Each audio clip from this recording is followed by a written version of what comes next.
Salut à tous, premier numéro de la saison 3 à la une de Transport Vert. Il est le train à vocation de transport urbain, circulant en mode guidé sur site propre intégral. Il circule en souterrain comme en aérien, il dispose d'une plateforme qui lui est propre.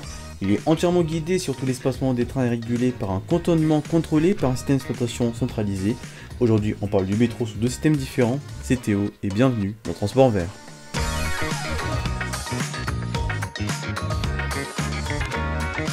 Transport Vert par Théo Torné.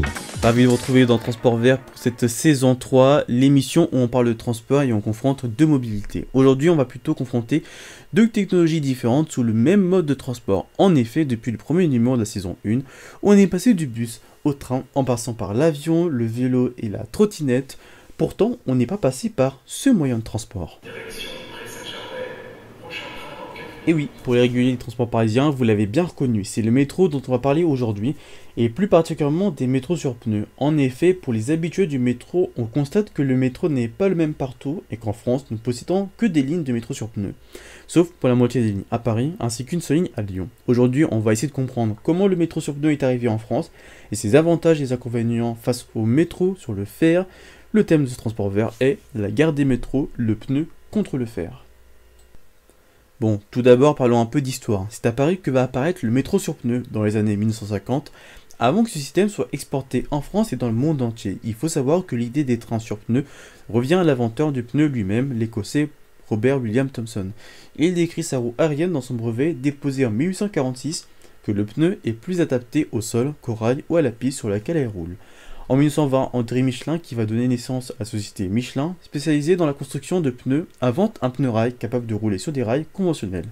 À la fin des années 30, la CMP, pour la compagnie du chemin de fer du métropolitain de Paris, prédécesseur de la RATP, étudie la possibilité d'utiliser la technologie Michelin sur ces rames, mais le projet est en suspens en raison de la Seconde Guerre mondiale. Après la fin de la guerre, le réseau est très endommagé et nécessite d'importants travaux de rénovation.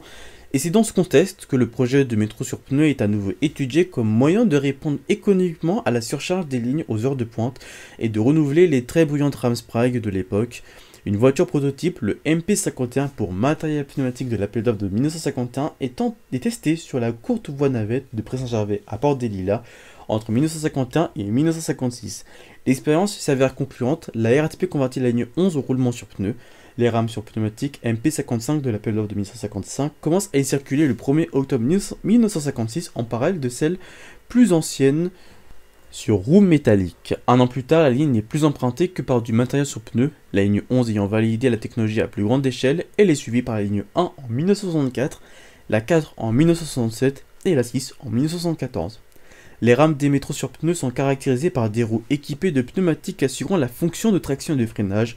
Ces roues, à l'inverse des roues à bandage d'acier sur rail, n'assurent cependant pas le guidage latéral des véhicules. Des solutions techniques ont été développées pour y remédier. Les rames portent donc également des roues horizontales dans différentes configurations assurant cette fonction. Pour que le métro puisse rouler, il faut une piste de roulement qui est composée de poutrelles d'acier à surface lisse ou crénelées pour améliorer l'adhérence des pneus sur temps humide, à rails en fer en cas de souci avec les pneus et des rails latéraux verticaux, ou barres de guidage servant de piste de roulement pour les roues horizontales. D'autres pistes existent pour chaque système. Avec ce nouveau mode de roulement, il a été possible de placer des lignes en automatique.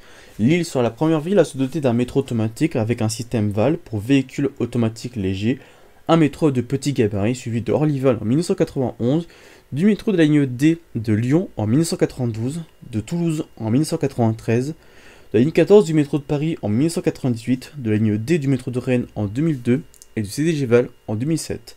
Par ailleurs, dans ces lignes de métro, il y a un conducteur à bord. On peut aussi passer en automatique, ce qui est le cas de la ligne 1 et de la ligne 4 de Paris en cours d'automatisation.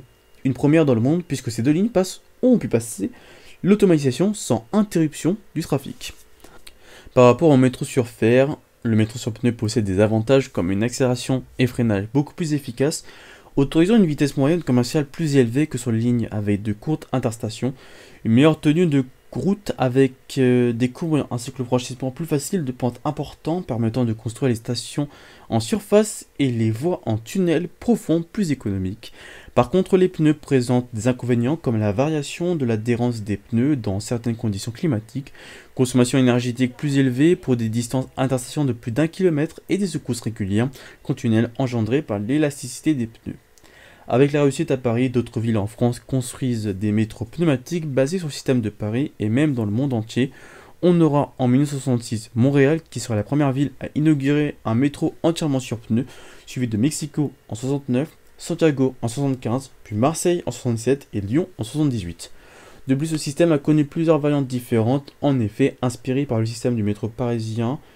Le métro de Sapporo au Japon, par exemple, est le premier du genre en 1971 à utiliser un rail de guidage central plutôt que des rails classiques.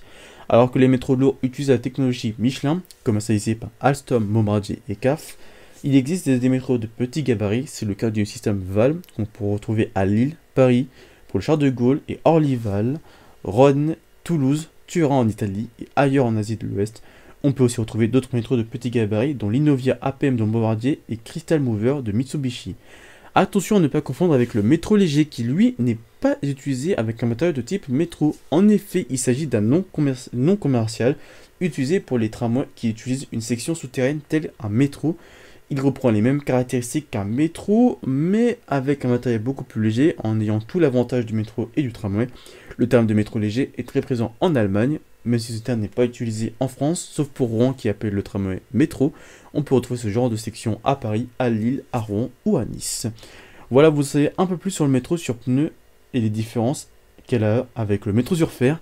Vous comprenez maintenant pourquoi en France nous possédons que du métro sur pneus. Voilà, vous êtes maintenant des as de la mobilité. Fin de ce transport vert, les précédents numéros sont retrouvés sur podcast.rainfo.fr. C'était Théo, ciao tout le monde. À l'écriture, au micro et au montage de cette émission, Théo Torné. AR1 Podcast, écoutons le monde d'aujourd'hui et celui de demain.